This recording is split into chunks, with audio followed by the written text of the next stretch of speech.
Someone asked this strange question to me.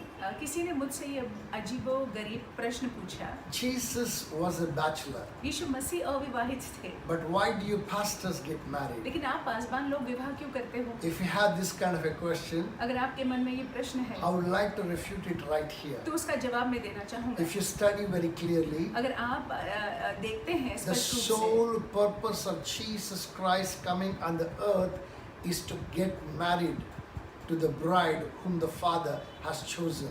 यीशु मसीह का मूल उद्देश्य इस पृथ्वी पर आने के लिए ये था कि उसके साथ में विवाह वो करे जिसका चुनाव जो है उनके पिता ने किया हुआ है। It is to express his love for her और अपने प्रेम को दर्शाने के लिए, जताने के लिए उस दुल्हन के प्रति, and to get married. और उसके साथ में विवाह करने के लिए। What Jesus portrayed in the book of Bible is a love story. जो यीशु मसीह ने पवित्र शास्त्र में हमको बताया हुआ है वो एक प्रेम कहानी But है। it is rather unfortunate that many people refuse to look at it like that. लेकिन दुर्भाग्यवश हम में से कई लोग इस दृष्टिकोण से नहीं देखते Or हैं, most of them do not have the revelation of it like this. या फिर हम में ये प्रकाशन इस तरह से नहीं है। Good morning and welcome to this devotion in the name of Jesus. Good morning, इस डिवोशनल में आपका स्वागत है मसीह यीशु के नाम We से। are very strongly looking at the end times, हम अंत के समयों में देख रहे हैं and we are learning from the book of Bible about the coming of the Lord Jesus और Christ. पवित्र शास्त्र में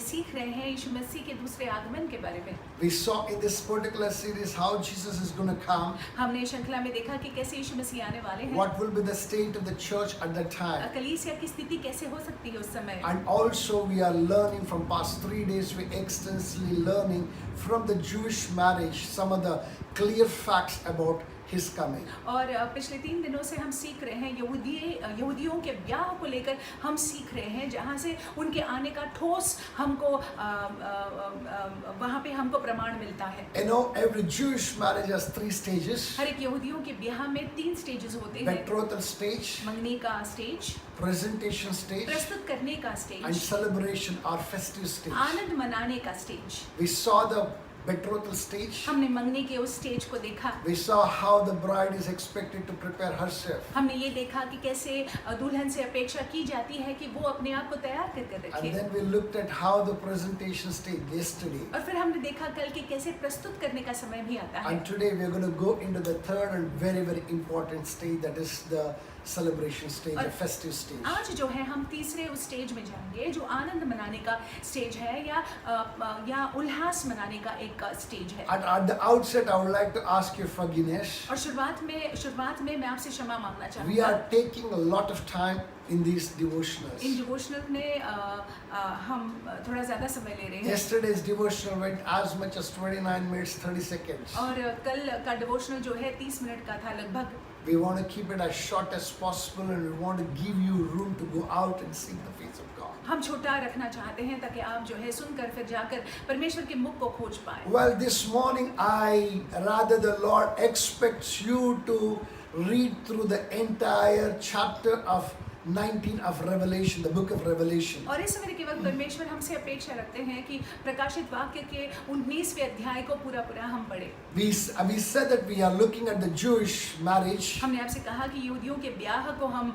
उदाहरण के रूप में देख रहे हैं। In the celebration stage, और आनंद मनाने के समय में usually the bridegrooms spend as much as 7 days in celebration. और जो दूल्हा है 7 दिन वो उल्लास में, आनंद में बिताता है। Hallelujah. Hallelujah. Richer the bridegroom is, greater the celebrations are going to be. और जितना रईस दूल्हा होता है उतना ज्यादा जो है आनंद मनाने का वो समय होता है। Remember, my brothers and my sisters, याद रखिएगा मेरे भाइयों मेरी बहनों, the one we are talking about, the richest to whom all things belong to. और जिनके बारे में हम बात कर रहे हैं जो हमारा दूल्हा है उनका तो सब कुछ है। There was nothing that was ever made that was made without him. और जो भी बना हुआ है उन्हीं के जरिए बना हुआ है। He is the reason और वही कारण है for all things to exist. सारे बातों के रहने का। When you talk about his marriage, जब हम यीशु के विवाह के बारे में बात करते obviously हैं it's going to be the grandest. तो निश्चय ही बहुत ही बढ़िया होने वाला है। Hallelujah. Hallelujah. My brothers and my मेरे sisters, भाइयों मेरी बहनों, when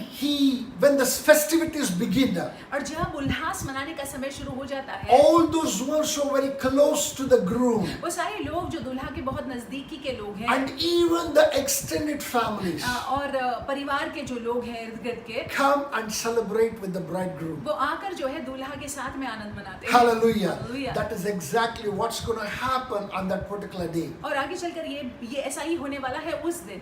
Revelation chapter 19 gives us a very vivid picture of that particular thing. प्रकाशन के किताब में अगर हम देखेंगे 19वें अध्याय में इसका चित्रण हमको दिखाई I देता want है। us to go back home. I mean, rather, I want you to, after listening to this message, I want you to sit down and read the entire chapter. और संदेश को सुनने के बाद जो है मैं चाहता हूँ कि आप बैठकर वो पूरा 19वें अध्याय को पढ़ लीजिएगा। When you read, you realize at least 3 types of people celebrated with और Jesus. जब आप पढ़ोगे तो जान पड़ेगा आपको कि 3 प्रकार के लोगों ने यीशु मसीह के साथ में आनंद मनाया। Number 1, the bride of Christ, that is the church itself, celebrated with the Lord. पहली बात तो यीशु मसीह की दुल्हन जो थी वो आनंद मना रही थी अपने दूल्हे के साथ। The church was glad that it could make it to home, heaven. और कलीसिया वो खुश थी कि वो स्वर्ग में अपने दुल्हा के साथ है। They could overcome the enemy just the way that the Lord overcame the enemy. और कलीसिया शत्रु पर हावी हुई जैसे प्रभु शत्रु पर हावी हुए। With the help of the Holy Spirit,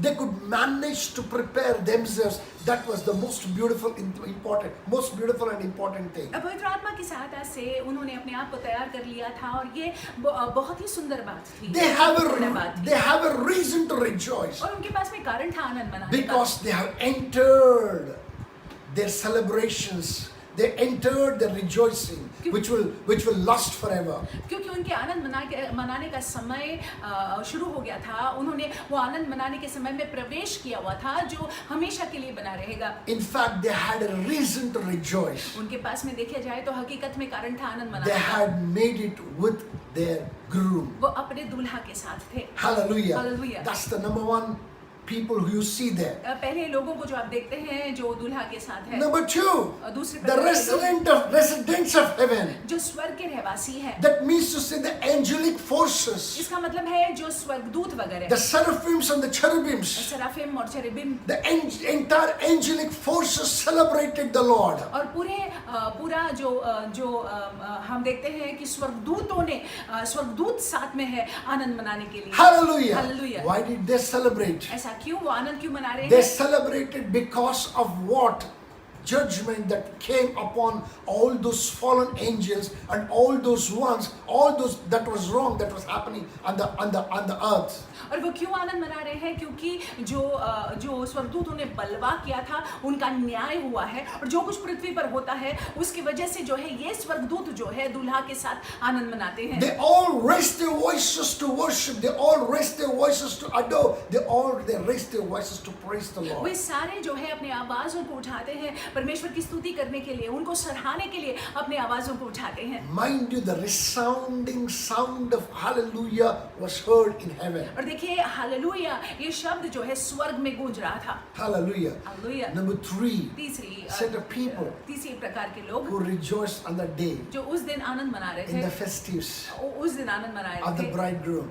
दूल्हा के Were आनंद the में शामिल थे। 24 elders themselves. वो 24 प्राचीन लोग थे खुद, The 12 tribes of Israel Israel के 12 कुल and the 12 apostles who walked with Jesus Christ and who suffered for the name of Jesus और Christ. 12 प्रेरित लोग जो यीशु मसीह के साथ में चले और यीशु मसीह के लिए उन्होंने कष्ट और दुख उठाया। Every time that you see, or rather you hear of the 24 elders in the book of Revelation, जब कभी भी आप 24 प्राचीनों के बारे में सुनते हैं प्रकाशित वाक्य की किताब में, what do you see about them? आप उनके बारे में क्या देखते हैं? These elders are casting their crowns at the feet of the Lord and they're prostrating and they are worshipping Him. ये प्राचीन लोग जो है अपने मुकुटों को परमेश्वर के चरणों में रखते हैं और वो मुंह बल गिरकर उनकी आराधना करते My हैं। brothers and my sisters today, they speak a very great thing to us who are alive today. और आज जो हम जिंदा हैं, जीवित हैं, हमसे वो बहुत ही बड़ी बातों को कहते When हैं। they cast their crowns at the feet of the Lord, जब प्रभु के चरणों पर वो उन मुकुटों को रखते हैं, when they prostrate before the Lord, जब परमेश्वर के सामने वो मुंह बल गिर जाते हैं, and when they praise the और Lord, जब वो परमेश्वर की स्तुति करते हैं, they all are acknowledging the grace that was upon them that made them to enter the glory. और वो इस बात को मानते हुए ऐसा करते हैं कि अनुग्रह ही की वजह से वो इस महिमामय वातावरण में है। Jacob and Israel was nothing very special that enabled, that made them to enter into the glory of the Lord. और देखिए याकूब और उसके जो वंशज है कुछ विशेष नहीं थे जिसकी वजह से वो परमेश्वर की महिमा में प्रवेश कर पाए। Even Abraham was somebody very special. It was the grace of God that enabled him to walk with the Lord and made him to be a man with righteousness. और इन लोगों के इब्राहिम को भी देखेंगे तो इन लोगों के जीवन पे परमेश्वर का अनुग्रह था और इसकी वजह से परमेश्वर के साथ वो धार्मिकता में चल पाए। They acknowledge that. वो इस बात को मानते They हैं। say, Lord, it is not by our strength, it is not because of who we are. We acknowledge and we know and we say that it is because of you, because of what you did, because of your choice of us that made us to enter this glory. और वो इस बात को मानते हुए ऐसा करते हैं कि परमेश्वर ये हमारे वजह से नहीं है, आपके अनुग्रह की वजह से, क्योंकि आपने हमको चुना है और इसीलिए हम इस महिमामय वातावरण में आप आए हैं। Hallelujah. Hallelujah. And the 12 apostles और 12 प्रेरित लोग who were there, जो वहाँ पे हैं, people who were rejects of the society, जिनको समाज ने नकारा था, the ones who are called as fishermen whose witness was not accepted even in the court of law. जिनका गवाह जो है आराधनालय में, क्षमा कीजिएगा, न्यायालय में भी माना नहीं जाता था, गिना नहीं जाता था। And there were some from wretched sinners who were tax collectors of those days. और उन दिनों के चुंगी या कर लेने वाले लोग भी थे। Praise God. परमेश्वर के नाम These men were no special than the others. ये दूसरों से विशेष नहीं थे, It was purely the choice of God. ये परमेश्वर के चुनाव थे And it was purely the grace of God that enabled them to enter the glory. और परमेश्वर के अनुग्रह ही के वजह से वो महिमा में प्रवेश कर पाए। At every opportunity, these 24 elders fell face down, cast their crowns at the feet of the Lord, and they praised Him with loud voices. और हर एक मौके पर उन्होंने अपने मुकुटों को परमेश्वर के पांव के पास रख दिया और परमेश्वर के सामने मुंह बल गिरकर जो है वो उनकी स्तुति करने लगे। Hallelujah. Hallelujah. My brothers and my sisters, मेरे भाई मेरी बहनों, chapter 19 is a very glorious chapter. प्रकाशित वाक्य का 19वां अध्याय बहुत ही सुंदर वाक्य है। Then they enter into the feast, the table of the Lamb. और फिर जो है वो मेमने की मेज पर बैठते हैं। Praise God. परमेश्वर के नाम की स्तुति हो। Hallelujah. Hallelujah. And I do not want to go into the details because there's going to be an extensive study on this particular thing when we teach the Revelation, book of Revelation. और मैं ज़्यादा गहराई में नहीं जाना चाहूँगा, लेकिन जब हम प्रकाशित वाक्य के किताब का अध्ययन करेंगे तब जाकर हम गहराई में This जाएंगे। is a devotional. We want to keep it short, and we want you to go out and seek the face of the Lord from all that you heard this morning. ये devotional है और हम इसको बहुत ही छोटा रखना चाहेंगे और हम चाहते हैं कि आप जाकर परमेश्वर के मुख को खोजें जो आपने सुना उन बातों को लेकर। My brothers and my मेरे sisters, भाई मेरी बहनों, I repeat it again. फिर एक बार मैं दोहराता हूँ, Heaven is a place for prepared people. और स्वर्ग जो है तैयार लोगों के लिए एक जगह है। I repeat it again. Heaven is a place for prepared people. और स्वर्ग जो है तैयार लोगों के लिए जगह है। Are you prepared? क्या आप तैयार हैं? You cannot just enter heaven like आप that. स्वर्ग ऐसे ही प्रवेश नहीं कर सकते हैं। Hallelujah. Hallelujah. You have to prepare yourself. अपने आप को तैयार कर लेना है। You have to prepare yourself every single moment of your day, of your life, so that you can meet your Lord at the sound of the trumpet. अपने दिन के हर पल आपको तैयार रहना है, क्योंकि आपका प्रभु जब आए तब आप उनसे मिल सकते हैं। Be watchful. आप चौकस रहे, Be watchful of your thoughts. सावधान रहे, आप क्या Be सोच रहे watchful हैं, of your attitudes. आप किस प्रकार से बर्ताव कर Be रहे हैं, सावधान watchful of रहे, your conduct. आप किस तरह से अपने आप को चलाते हैं, ध्यान दीजिएगा। When you do these simple things, जब आप ये मामूली सी बातों को करते हैं, these greater and profound things will surely follow you in the name सब of बड़ी बातें Jesus. फिर अपने आप अपने हमारे जीवन में होंगी यीशु के नाम से। Hallelujah. Hallelujah. With this particular thought, और ये विचारों के साथ we would like you to go into the day. हम चाहते हैं आप दिन का सामना करें। As you do it, जैसे आप ऐसा करते हैं, the Lord will grant you the grace परमेश्वर आपको अनुग्रह देंगे to prepare yourself, कि आप अपने आप को तैयार करके रखें, for us to prepare कि ourselves हम अपने आप को तैयार करके in the रखें name of Jesus Yeshu Masih Christ. के नाम से। God bless you. परमेश्वर आपको आशीषित रखे, Have a beautiful day. आपका सुंदर दिन जाए।